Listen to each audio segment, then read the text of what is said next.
Les couilles sur la table, épisode 38.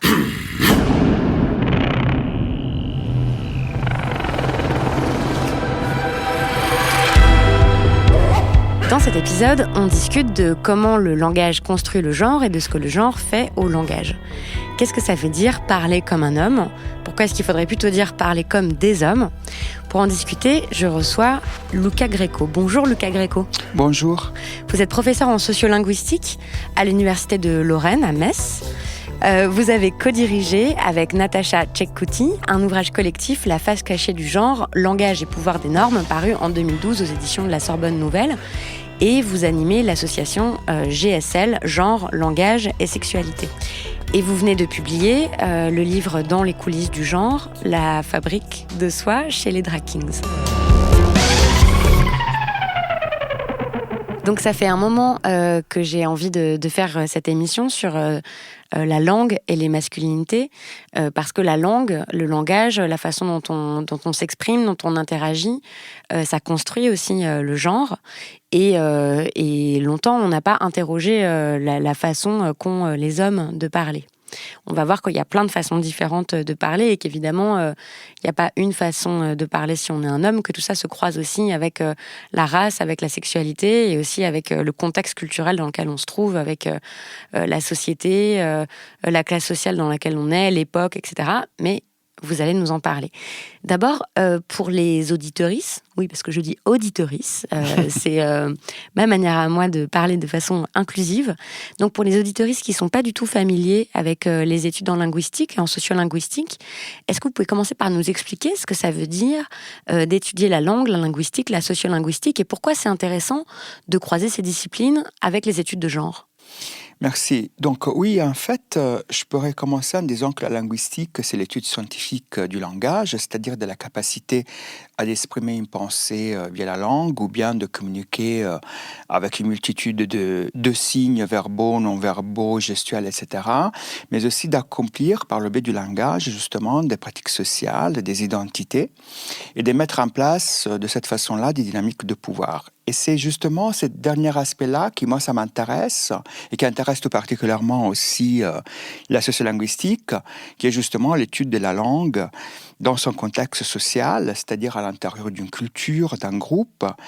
Et ça permet justement d'apprendre la langue comme un outil qui permet, au sein d'interactions, d'exclure certaines personnes, d'inclure d'autres, et de considérer la langue ou bien le langage comme tout ce qui nous permet, par exemple, d'accomplir un coming out. C'est par le biais du langage que les gens font leur coming out de lesbiennes, homo, trans, etc.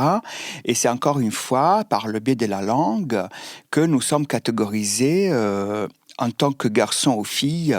Il suffit de justement prendre comme exemple celui de l'échographe qui fasse justement l'échographie. Il dira à un moment donné, c'est un garçon, c'est une fille. Donc c'est une pratique langagière, c'est l'annonce du sexe, mais c'est aussi ce qui nous constitue à ce moment-là déjà en tant que des sujets genrés.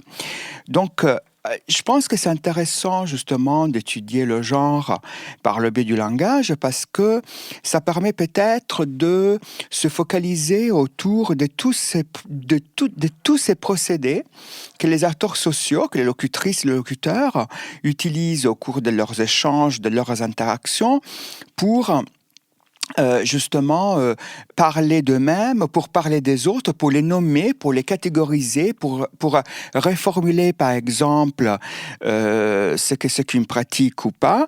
Et je trouve que comme les masculinités en plus, on peut les considérer comme un ensemble de pratiques non discursives, alors un focus sur le langage nous permet d'abord de voir comment les masculinités en tant que telles elles se construisent par tout un ensemble de pratiques linguistiques que nous verrons plus tard, mais aussi de voir aussi comment tous ces discours qui circulent autour des masculinités, c'est-à-dire autour de ce que c'est qu'un homme, vont contribuer à stabiliser une fois de plus ce que c'est que là où les masculinités au sein d'une société, au sein d'un groupe.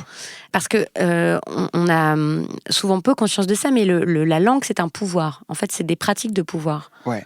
parler, Bien sûr. nommer, s'exprimer, qui a la parole, qui parle de qui, comment, etc. Bien sûr. Qui a le droit à la parole, qui ne l'a pas. La langue aussi, c'est un pouvoir qui peut avoir des effets néfastes. Par exemple, il suffit de penser aux injures, à des mots justement qui blessent, qui font mal et qui nous stigmatisent. Par exemple, Didier Ribon a consacré des pages très belles justement sur l'injure comme un moment inaugural de l'homosexualité. De l'homosexualité, de la subjectivation de quelqu'un. Mais le langage, il peut être aussi un mode d'émancipation très fort, justement pour conjurer ce moment de subjectivation et pour se resubjectiver, pour trouver un nouvel élan à nos existences par le biais, par exemple, de la rénomination ou par le détournement du stigmate. Ou par la littérature. Ou par la littérature, la poésie, etc. Les avant-gardes, elles ont montré très bien tout ça. La linguistique, c'est les sciences du langage, c'est assez ancien, c'est né au 19e siècle.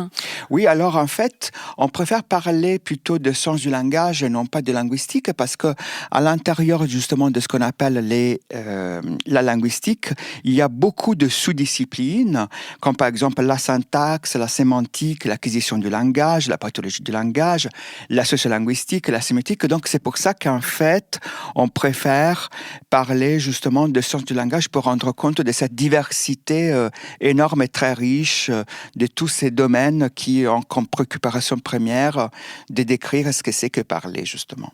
Donc les sciences du langage, c'est né au 19e siècle ? Alors la linguistique naît justement avec la linguistique, c'est-à-dire en tant qu'étude scientifique, synchronique et diachronique de la langue, commence justement avec Ferdinand de Saussure, avec le cours de linguistique générale. Mais effectivement, depuis la philosophie grecque, on peut déjà avoir plein de travaux sur ce que c'est que le langage, sur ce que c'est que la capacité oratoire, mais justement, c'est par le biais de Ferdinand de Saussure et des néo-grammairiens que nous avons justement une étude scientifique de ce que c'est que la langue, quoi. À quel moment les féministes ont commencé à s'intéresser aux sciences du langage et à quel moment ont commencé les travaux de sciences du langage féministes ? Disons que il y a plusieurs façons possibles de répondre à cette question. On peut dire que les féministes, elles se sont depuis tout le temps intéressées au langage parce qu'elles ont compris tout de suite que par le biais de la langue, que par le biais notamment aussi par exemple de l'écriture, on pouvait trouver un espace d'émancipation. Alors, par exemple, je pense notamment à Virginia Woolf, qui a produit des réflexions très puissantes justement sur l'écriture comme un outil de resubjectivation de soi et d'émancipation. Et puis, il faut dire que les féministes, dans leur pratique, depuis par exemple les années 60, ont mis en place tout un tas de dispositifs qui avaient justement comme élément principal et constitutif de ces pratiques le langage. Je pense par exemple aux groupes d'autoconscience, aux Consciousness Raising Groups, qui sont en fait des groupes non mixtes, clos, où justement les femmes se réunissaient ensemble pour parler, par exemple, d'une expérience de viol, pour une expérience liée justement à des violences de genre. Et ces moments-là, où elles se retrouvaient tout ensemble pour parler de ce qui leur était arrivé, ça leur permettait de prendre conscience d'un statut justement de subordonné dans la société et de comprendre comment aussi ça marche le patriarcat, mais aussi ça leur permettait de trouver un nouveau lexique, une nouvelle langue qui leur permettait de parler de ce qu'elles ont vécu, dont elles ont fait l'expérience. Ça, c'était dans quelles années ? Alors ça, c'est les années 60. Voilà, et ça commence justement aux États-Unis avec des groupes radicaux féministes. Après, dans le monde académique, il y a un moment clé, il y a un moment inaugural qui est 1974-75. C'est-à-dire que nous avons une linguiste qui s'appelle Robin Lakoff, qui est aussi par ailleurs féministe, qui va d'abord écrire un article et ensuite écrire un ouvrage qui sortira en 1975 sur le langage des femmes et sur la façon donc à la fois les femmes elles s'expriment et là elle va dire en fait quelles sont toutes les caractéristiques linguistiques typiques de la communauté justement femme, mais aussi elle montrera comment ce type de langage est aussi le résultat d'un système d'oppression vis-à-vis du patriarcat sur les femmes. Mais justement, je propose qu'on commence avec ses travaux à elle. si elle écrit sur ce que c'est un langage de femme et ce que c'est parler comme une femme, elle permet aussi en creux de décrire qu'est-ce que ça veut dire parler comme un homme et qu'est-ce que c'est le langage des hommes. Ouais. On va commencer par s'intéresser aux stéréotypes du parler masculin. Qu'est-ce qu'elle nous dit, Robin Lakoff, de ce qu'est le langage des hommes ?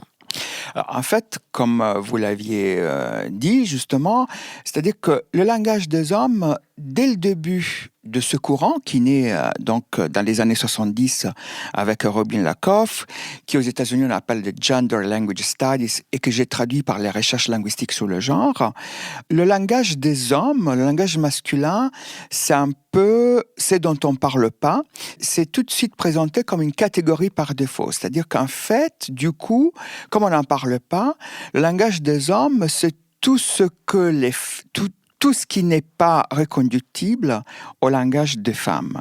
Donc, par exemple, Robin Lakoff, elle dira que les femmes, elles ont un lexique qui est très spécialisé dans le terme des couleurs, dans les émotions. Il y a une présence massive de l'hypercorrection, des marques de politesse, des modalisateurs comme à mon avis, etc. Donc, du coup, on considérera que le langage des hommes, c'est un répertoire constitué par tout ce qui n'est pas codé comme féminin. Codé comme féminin. D'accord. Donc, par exemple, si les femmes utilisent beaucoup de modalisateurs, comme par exemple peut-être, à mon avis, je pense, etc., les hommes utiliseront un langage beaucoup plus assertif qui sera dépourvu de ces marques qu'on a catégorisées comme étant féminines. Donc, ça voudrait dire que les hommes ont un langage où ils s'affirment plus, c'est ça qui est plus affirmatif, plus assertif, comme vous disiez ? Et on commence à dire aussi, mais ça remonte déjà à 1922, avec Otto Jespersen, qui est un linguiste qui, et ça c'est pas du tout scientifique, ce qu'il dit, c'est justement biaisé par une idéologie politique sexiste et misogyne, lorsqu'il dira que, par exemple, les femmes ont un langage beaucoup plus simple, alors que les hommes... Voilà, alors que les hommes ont un langage beaucoup plus complexe, ils seront beaucoup plus aptes à créer des néologismes et beaucoup plus habiles dans la créativité linguistique. Donc déjà, ça, on peut le voir en creux, c'est que les chercheurs ont catégorisé comme étant le langage des hommes. Mais souvent, c'est aussi le résultat des biais méthodologiques, voire politiques. Bien sûr. Mais donc, pour en revenir à Lakoff, elle sort pas ça de nulle part quand même. Comment est-ce qu'elle fait pour étudier ce que serait le langage des femmes et le langage des hommes ?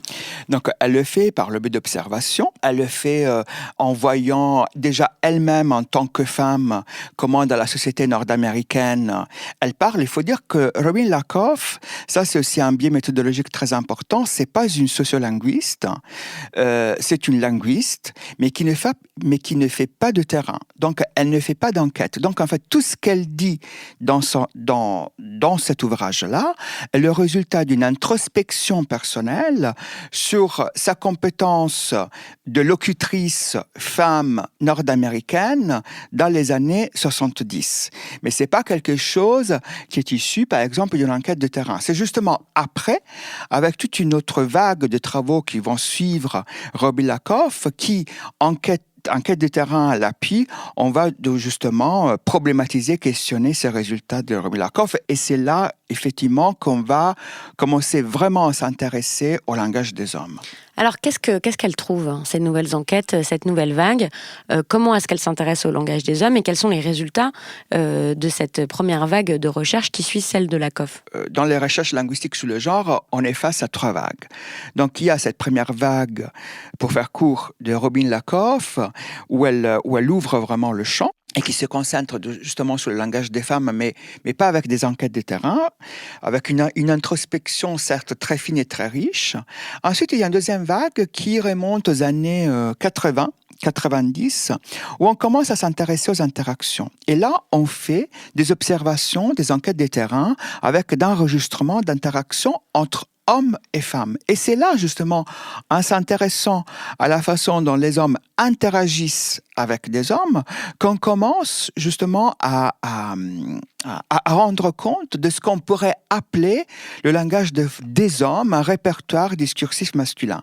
Une des premières choses dont on se rend compte assez vite, c'est que les hommes interrompent plus les femmes que l'inverse dans la conversation. Donc ça, c'est ce qu'on appelle, là je vous interromps, c'est ce qu'on appelle le mansterrupting. Voilà. Ce que les féministes, après, ont appelé le mansterrupting, c'est-à-dire le fait pour les hommes d'interrompre les femmes. Et ça, je crois qu'on peut l'observer encore aujourd'hui dans des réunions professionnelles, des réunions militantes, etc. Une femme va parler et un homme va lui couper la parole. Tout à fait. Je l'ai même vu dans une chronique radio qui a été consacrée à ce phénomène. C'était une femme qui faisait cette chronique radio, Alice Antôme, pour expliquer ce que c'était que le mansterrupting. Et un homme qui était présent dans le même studio qu'elle lui a coupé la parole. La parole Exactement. dans les réunions. Ben justement, c'est j'ai quelque quelques chose conseils. de phénoménal. J'ai quelques conseils à donner à ces femmes. Partout dans les journaux où je suis allé, des femmes très intelligentes, d'excellentes journalistes, elles ne prennent pas la parole. Alors, moi, mon explication, qui n'est pas celle d'un macho, comme vous pourriez le penser, mais qui n'est pas celle d'un féministe non plus, c'est qu'elles n'ont pas cette jouissance du pouvoir. On attend qu'il y ait une femme qui soit une grande oratrice. Oui, on attend. Ce que peut dire Marine Le Pen, on pense qu'on peut la tenir aussi. Marine Le Pen n'est pas une grande oratrice, je suis désolé. Ah bon, mais parfait. Bon, en tout cas, c'est vrai que c'est déjà difficile de prendre la parole, mais c'est encore plus difficile, effectivement, de la garder. Ok, donc on se rend compte que les hommes ont tendance à beaucoup plus interrompre les femmes que les femmes les hommes. Voilà.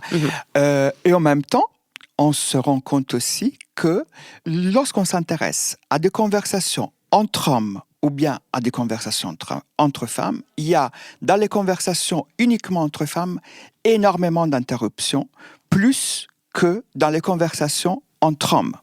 Voilà.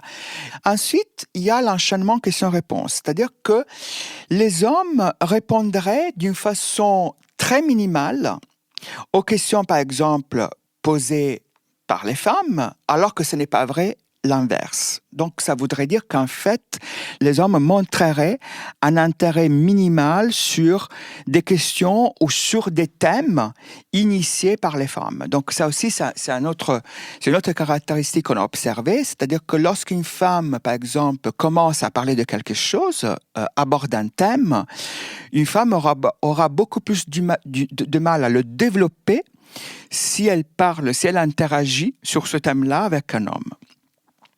Ensuite, il y a aussi une posture qui est très marquée par la coopération dans les conversations entre femmes et par la compétition dans les conversations entre hommes. Donc ça, c'est aussi un autre trait distinctif. Qu'est-ce que ça veut dire dans la conversation ? Ça veut dire que, par exemple, la compétition, ça peut être couper la parole, ça peut être aussi prendre beaucoup de fois la parole et ne pas laisser les autres la prendre. Et dernière caractéristique, c'est l'utilisation des impératifs. En fait, on a vu qu'il y a une utilisation des impératifs, des ordres beaucoup plus importants chez les garçons dans la conversation, alors que les filles seraient beaucoup plus dans une utilisation de formes encore une fois coopératives. Par exemple, ce sont des études qu'on a faites sur l'anglais et on a vu que les filles utiliseraient beaucoup plus, je parle des filles parce que ce sont des travaux qui ont été faits beaucoup sur des populations adolescentes, utiliseraient des constructions telles que let's, puis do quelque chose. Donc ce sont allons faire quelque chose. Donc c'est vraiment pas, c'est si vous voulez une forme beaucoup plus atténuée de fais ça, etc. Donc ça c'est vraiment un point très important. Donc en fait, en gros, on peut dire que le langage des hommes serait dans cette deuxième vague de recherche, constituée par une utilisation massive des interruptions, par des réponses minimales suite à des questions posées par les femmes, par une difficulté à développer un thème lorsque ce thème est démarré par une femme en interaction avec un homme, une posture qui est très marquée par la compétition versus coopération et une utilisation importante des formes à l'impératif. Je vais vous soumettre quelques idées générales et vous allez les commenter. Par exemple, donc des clichés aussi, qu'on retrouve dans des articles de magazines ou dans des manuels de self-help de type les hommes viennent de Mars, les femmes de Vénus. Enfin, bon, par exemple, l'idée que les femmes sont plus bavardes, parleraient beaucoup plus que les hommes. Que nous disent les sciences du langage là-dessus ? En fait, encore une fois, il faut voir où ça se passe. Parce que, par exemple, il y a eu des recherches sur des conversations entre garçons, adolescents au lycée, aux États-Unis. Donc, ce sont des conversations extrêmement closes, c'est-à-dire il n'y a absolument pas de femmes. Les garçons se présentent tous comme étant des hétérosexuels et on s'est rendu compte qu'ils bavardent beaucoup. qu'on est face au même type de pratiques linguistiques, qui est celle par exemple du commérage ou du gossip, qu'on aurait autrefois catégorisé comme étant une pratique exclusivement féminine. Or, on se rend compte que les garçons, que les hommes, lorsqu'ils sont entre eux, ils peuvent s'adonner à des pratiques linguistiques qui sont très proches, qui sont celles en fait du commérage et du gossip. Mais en fait, on n'en parle pas parce que on est tellement biaisé en fait dans la façon dont on regarde les pratiques linguistiques par des idéologies de genre qu'on finit par oublier cela. Alors qu'en fait, ce sont les mêmes pratiques, sauf que quand ce sont des femmes qui le font, on va dire que c'est du ragot, du commérage, des propos de concierge aussi. Exactement. En France, on dit pas gossip, mais on dit faire sa concierge et tout ça. Exactement. Alors qu'en fait, les hommes peuvent avoir exactement les mêmes pratiques. Oui, et je vous dirais même plus, c'est-à-dire qu'en fait, dans ce travail, on a vu, il y a beaucoup de conversations en fait où on stigmatise d'autres garçons en raison de leur apparence physique, en laissant sous-entendre que ce sont des garçons donc efféminés et donc potentiellement homosexuels. Ou alors, par exemple, on parle beaucoup en donnant libre cours à des appréciations physiques sur le corps des femmes. Eh bien, dans ce type de conversations qui sont extrêmement sexistes, misogynes, on découvre quoi ? On découvre quelque chose qui est très proche de ce qu'on a catégorisé comme étant du langage féminin. C'est-à-dire que ces garçons, en fait, ils font usage du gossip, donc ils font usage du commérage, ils font usage aussi de la coopération, c'est-à-dire qu'ils sont dans des processus de co-construction, alors qu'on pensait que c'était un procédé typique des femmes. Et donc on voit bien qu'en fait, on peut construire de la masculinité et la plus toxique, hégémonique possible, en utilisant d'une façon très paradoxale des pratiques linguistiques qu'on pensait être qui étaient codées typiques des femmes. Comme féminines. Ouais. D'accord. Qu'est-ce qu'on peut dire de l'usage de la grossièreté ? Est-ce que il est mieux admis pour les hommes d'utiliser un langage grossier, d'user d'injures, etc., que pour les femmes ? Bien sûr, il est beaucoup plus admis, c'est-à-dire qu'une femme devra faire face à des injonctions très importantes sur l'usage de tels mots. Il y a des processus de socialisation langagière depuis l'enfance qui mettent en place effectivement ces normes linguistiques selon lesquelles une femme ne doit pas utiliser de gros mots ou alors qu'elle ne doit pas utiliser les insultes. Néanmoins, on s'est servi aussi de ça dans les recherches linguistiques sur le genre pour dire, ça c'est un autre critère pour voir comment en fait le langage des femmes se différencie du langage des hommes. Donc les hommes en gros seront beaucoup plus grossiers, utiliseraient davantage d'insultes que les femmes.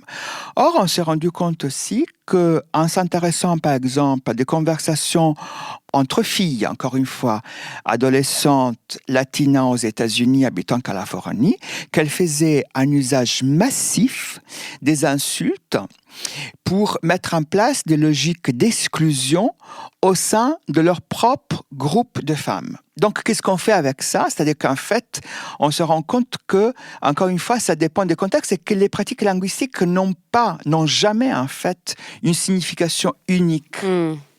Oui, que tout dépend comment elles sont utilisées, dans quel contexte, par qui, etc. Bien sûr. Mais il reste quand même... est-ce qu'on pourrait définir ce que serait qu'aujourd'hui des pratiques linguistiques de la masculinité hégémonique, de la masculinité dominante ? Bien sûr, ça pourrait être justement le fait d'interrompre les femmes, de prendre tout le temps la parole, et ça, on l'a vu aussi avec le cas justement de la Ligue du LOL, pour se moquer justement des personnes qui ne font pas partie justement de cette masculinité hégémonique, comme à la fois les homosexuels, comme les femmes féministes, ou comme les femmes racisées.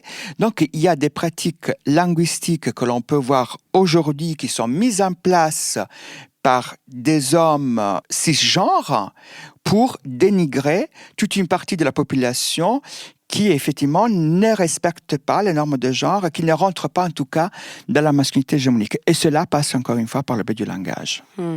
Et est-ce que c'est aussi tout simplement le fait de prendre la parole en public ? Tout à fait. Ça, c'est quand même quelque chose qui est, de nos jours, aussi, prendre la parole en public, c'est un pouvoir. Bien sûr. Et donc, forcément, quand on est un homme donc qui cumule toutes les caractéristiques du pouvoir, donc on est un homme blanc, cis, hétéro, de classe sociale bourgeoise, il est aussi plus facile de prendre la parole en public.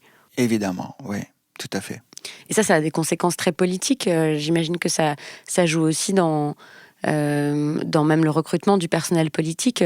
C'est beaucoup plus difficile encore aujourd'hui pour une femme de prendre la parole en public. Effectivement, il suffit de voir le dernier gouvernement italien, qui est un gouvernement d'extrême droite composé, pour se rendre compte que les femmes ont une place exiguë en termes de représentantes au sein du gouvernement et que leur parole est non seulement non entendue, mais aussi dénigrée. Comment ça se transmet, ces normes-là, ces normes de langage ? Ça se transmet d'abord par le biais de l'éducation, déjà en famille, dans des processus d'acquisition de la... C'est-à-dire que lorsqu'on acquiert une langue, on n'apprend pas seulement un lexique, un vocabulaire, des mots à former des phrases, mais on apprend aussi à savoir utiliser certains mots au bon moment. Donc, c'est en fait ce qu'on appelle une compétence de la communication. Et dans ce processus d'acquisition, on peut imaginer qu'il y a des moments où, en fait, les parents ou l'école va privilégier des façons de parler typiquement masculines ou des façons de parler typiquement féminines selon le genre de la personne avec qui on interagit. Vous avez un exemple en tête pour illustrer ça ? Moi, je pense aux marques d'affection, par exemple. Ouais. Peut-être les filles, on va être encouragées à être affectueuses et les garçons on va plutôt les décourager, d'être affectueux, de montrer leur affection. Oui, à décourager des marques linguistiques qui dévoileraient une charge affective très forte dans le discours. Oui, ça peut être un exemple.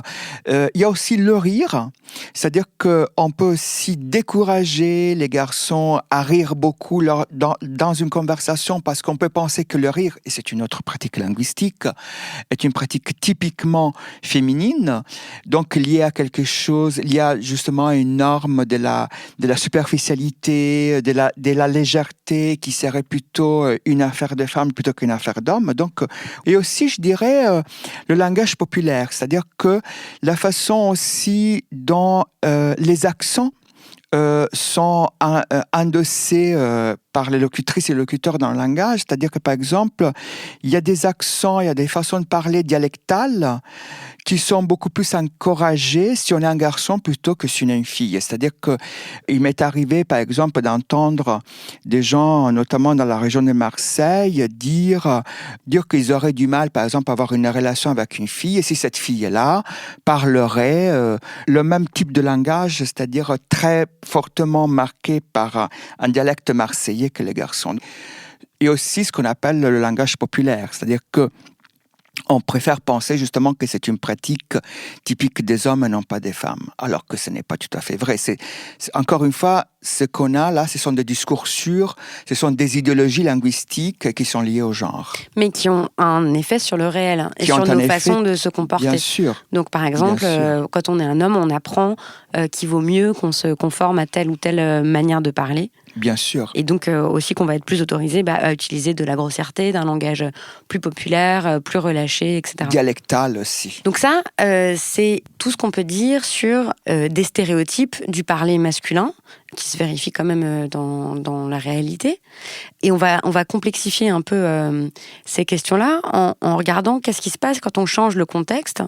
Qu'est-ce que ça veut dire parler comme un homme homosexuel ? Qu'est-ce que ça veut dire pour des masculinités racisées, des masculinités de classe populaire ? Qu'est-ce qui se passe quand on change le contexte ? On arrive à ce que j'appelle justement la troisième vague des travaux de recherche linguistique sur le genre, en particulier sur les masculinités. C'est-à-dire que c'est un ensemble de travaux qui va se concentrer davantage sur d'autres types de masculinités qu'on n'avait pas trop vues. Justement, ce sont des masculinités qui sont endossées par les homosexuels, par les personnes trans. Donc, on va voir aussi ce qui se passe lorsqu'on a des trans F2M, qui parlent justement en interaction. Donc F2M, c'est female to male, voilà. C'est-à-dire des personnes qui ont été assignées femmes à la naissance et qui sont dans un processus de transition vers la masculinité. Voilà. Donc, qui sont justement, qui vont vers la masculinité, mais ça ne veut pas dire qu'ils vont arriver à destination si on veut garder justement cette métaphore de la spatialité pour aller d'une identité à l'autre. Alors, qu'est-ce qui se passe dans ce cas-là? Alors, en fait, on se rend compte que on est face à des choses très, très complexes et très fluides. Donc là, je cite le travail de Rusty Barrett qui a travaillé justement sur le langage d'un groupe d'homosexuels africains-américains de Chicago qui se produisent dans des scènes underground en tant que drag queen. Et justement, il a voulu voir quel type de langage ils utilisaient. Il a vu qu'ils utilisent un langage qui est très polyphonique, c'est-à-dire qui est très hybride et très métissé, je dirais.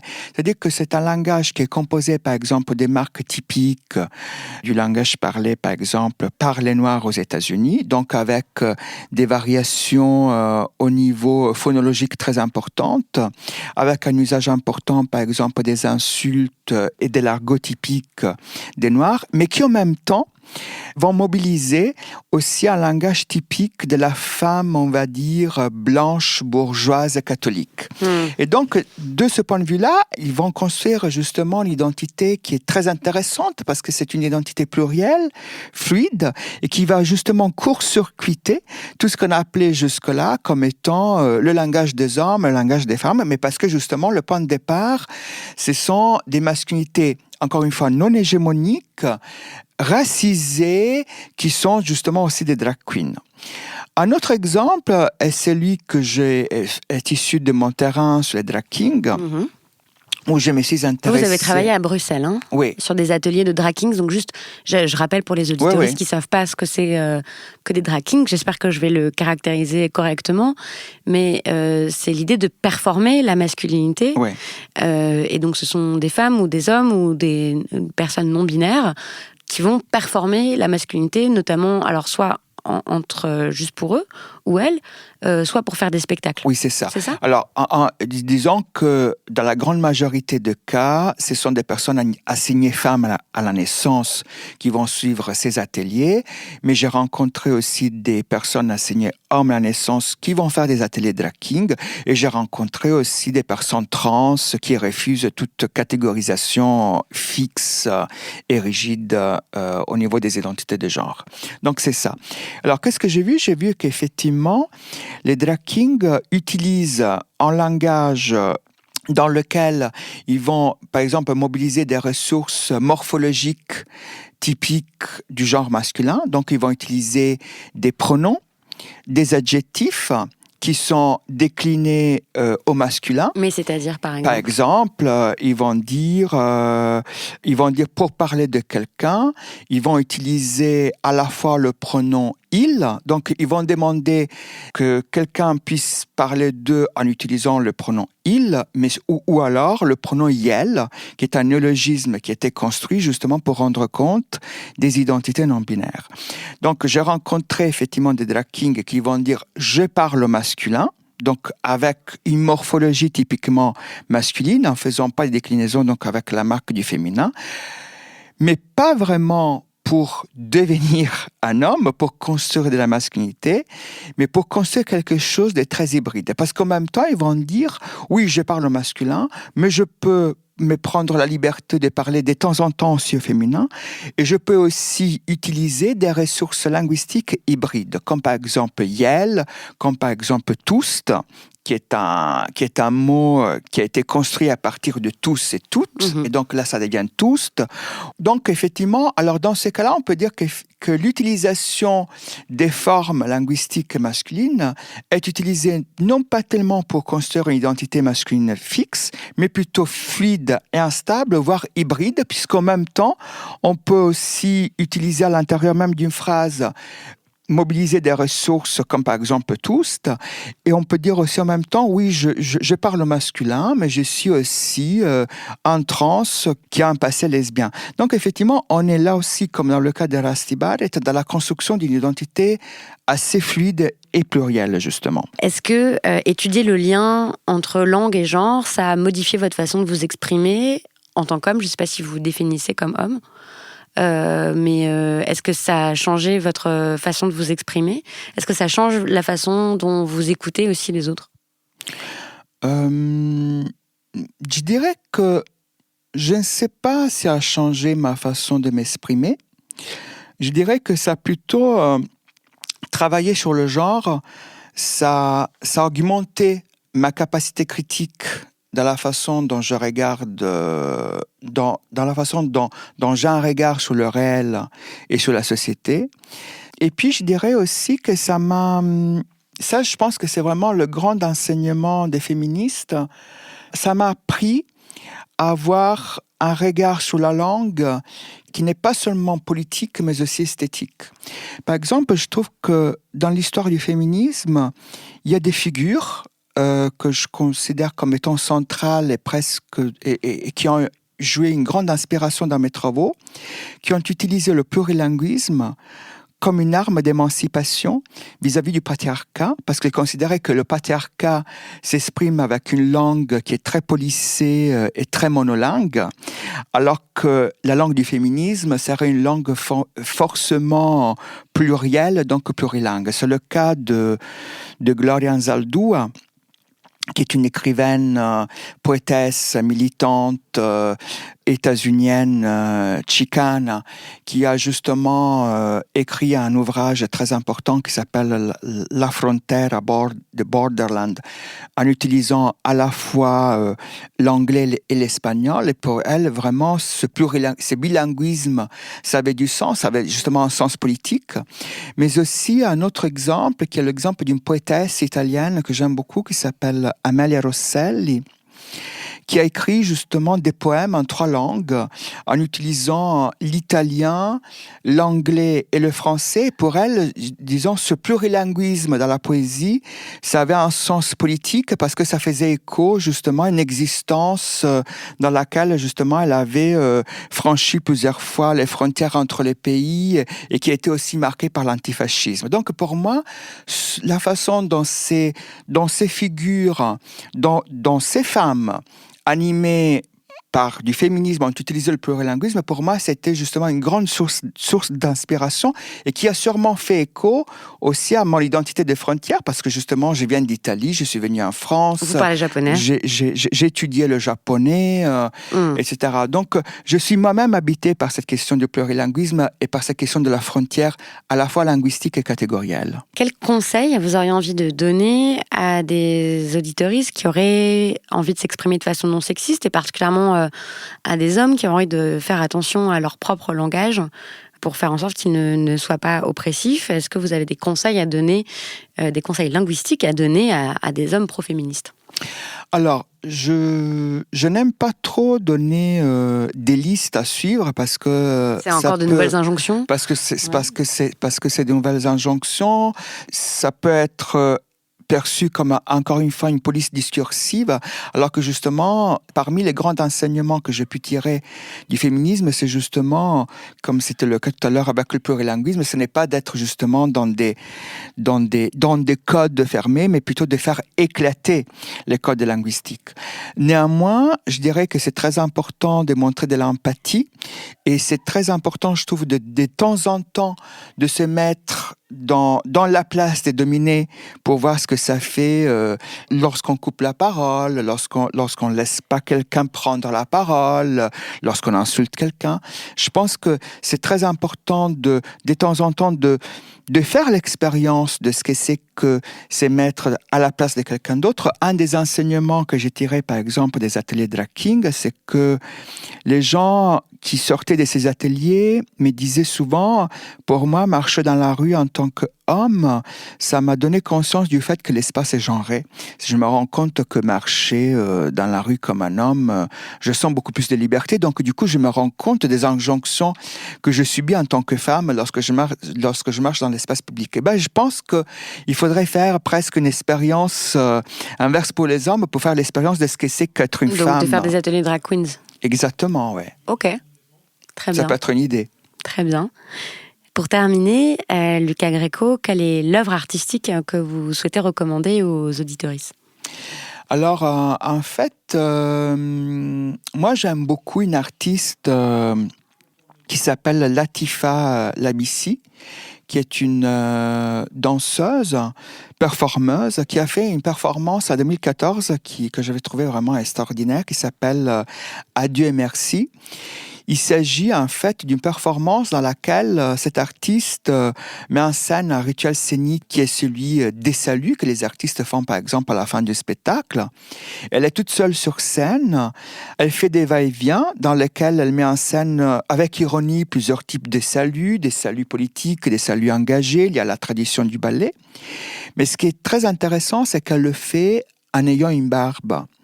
Et je trouve que le fait de faire ça, de mettre en scène des saluts, et en même temps de le faire avec une barbe et avec une robe très longue qui est la même couleur du rideau, de le faire aussi de temps en temps toute nue, ça jette un trouble à la fois sur ce qu'on est en train de voir, sur ce que c'est le genre et qu'est-ce que ça veut dire aussi pour une artiste femme d'être sur scène seule face à son public. Je trouve que c'est une œuvre extrêmement forte, puissante, extrêmement originale. C'est vraiment Et ça parle aussi des masculinités. Et ça parle aussi des masculinités, évidemment. Donc c'est vraiment une artiste que je conseille vraiment à tous de suivre avec un grand intérêt.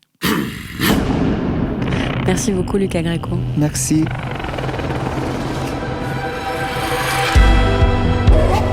C'était le 38e épisode des Couilles sur la table. Merci beaucoup à Nadia Chapelle de m'avoir aidé à préparer cette émission, à Solène Moulin de l'avoir enregistrée, à Quentin Bresson de l'avoir réalisé. Merci à Camille Regache pour son travail d'édition. Comme d'habitude, vous pouvez retrouver tous les épisodes des Couilles sur la table sur Spotify, Deezer, YouTube, ainsi que sur toutes vos applications de podcast. Merci à tous pour vos messages, pour les recommandations sur les réseaux sociaux, Instagram, Facebook et Twitter. Ça aide le podcast à se faire connaître et moi, ça me fait vraiment énormément plaisir de vous lire. Donc, merci beaucoup et à bientôt. Binge.